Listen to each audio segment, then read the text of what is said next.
Seigneur bien-aimé, nous te rendons des actions de grâce et nous te disons merci. Ton amour éternel des armées a été manifesté, Seigneur, dans nos cœurs ce jour. Il t'a plu de nous garder au centre de ta volonté. Il t'a plu de combattre pour nous les combats visibles et invisibles. Il t'a plu, éternel des armées, de nous considérer parmi les vivants, tandis que plusieurs sont morts, plusieurs sont, éternel des armées, dans des situations difficiles. Et quand même nous pouvons rencontrer des épreuves ce matin, nous savons que tu es Dieu et tu demeures l'unique et le véritable. Tu demeures le secours qui ne manque pas dans la détresse. Nous te rendons toute la gloire dans le nom de Jésus. Bonjour bien-aimés frères et sœurs dans le Seigneur, que la grâce de Dieu soit votre partage ce matin. Nous voici encore dans notre partage quotidien Living Word. Ce matin, nous voulons parler de l'ignorance, combattre l'ignorance. Dans le livre d'Osée, le chapitre 4, le verset 6, il est écrit « Mon peuple est détruit parce qu'il lui manque la connaissance. Puisque tu as rejeté la connaissance, je te rejetterai et tu seras dépouillé de mon sacerdoce. Puisque tu as oublié la loi de ton Dieu, j'oublierai aussi tes enfants. » Souvent, lorsque nous lisons ce passage, nous prenons le premier contexte. Mon peuple est détruit par manque de connaissance, mais nous ne voyons pas les conséquences qui viennent derrière ce manque de connaissances. Alors aujourd'hui, l'ignorance doit être considérée comme un ennemi redoutable dans notre vie et pour notre foi. Nous sommes régulièrement souffrants, nous traversons des situations difficiles, nous vivons des difficultés sans précédent à cause de notre ignorance, à cause des mensonges du diable. Le premier ennemi du chrétien est son manque de savoir, son ignorance. Par elle, nous faisons des choses contraires à la volonté de Dieu et nous subissons les maltraitances des faux prophètes. Nous subissons les maltraitances de nos choix.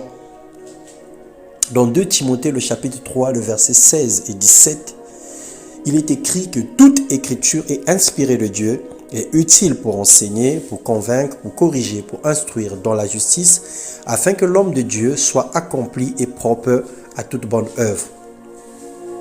Nous devons savoir que la parole de Dieu n'est pas une loi, n'est pas qu'une loi, ni qu'un commandement, ou encore moins qu'une recommandation. Mais c'est plutôt la somme de toutes ces choses.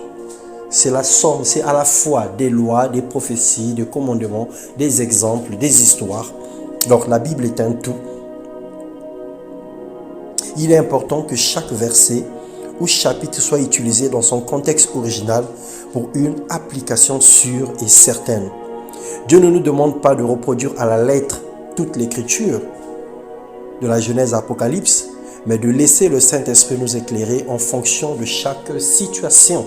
Parce que la lettre tue, mais c'est l'Esprit qui vivifie. Un chrétien est un guerrier et le premier ennemi à tuer, c'est l'ignorance, le manque de savoir. Chacun doit faire la guerre au mensonge de l'ennemi dans sa vie. Dans 2 Corinthiens 10, le chapitre 4, il est écrit « Car les armes avec lesquelles nous combattons ne sont pas charnelles, mais elles sont puissantes par la vertu de Dieu pour renverser les forteresses. » Alors le Seigneur t'appelle héros et guerrier.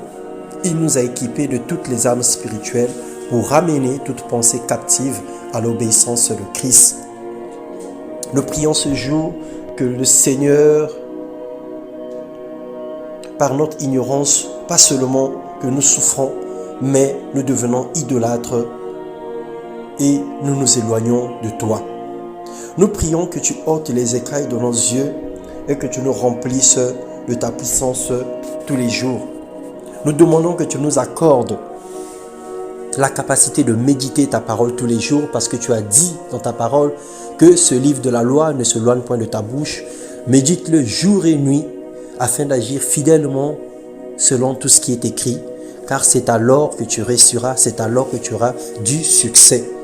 Alors Seigneur, remplis-nous Seigneur de la volonté, remplis-nous Éternel des armées de la motivation, de rechercher chaque jour dans les Écritures, de rechercher ta parole, de la méditer, de la délecter, de rentrer dans les profondeurs, dans l'exégèse de ta parole, pour apprendre de toi tous les jours et pour savoir ce que tu désires, ce que tu veux pour nous et aussi pour refuter, pour repousser les pensées mensongères du diable qui surviennent dans notre esprit et qui nous trompent tous les jours, qui nous égarent, qui nous éloignent de ta volonté.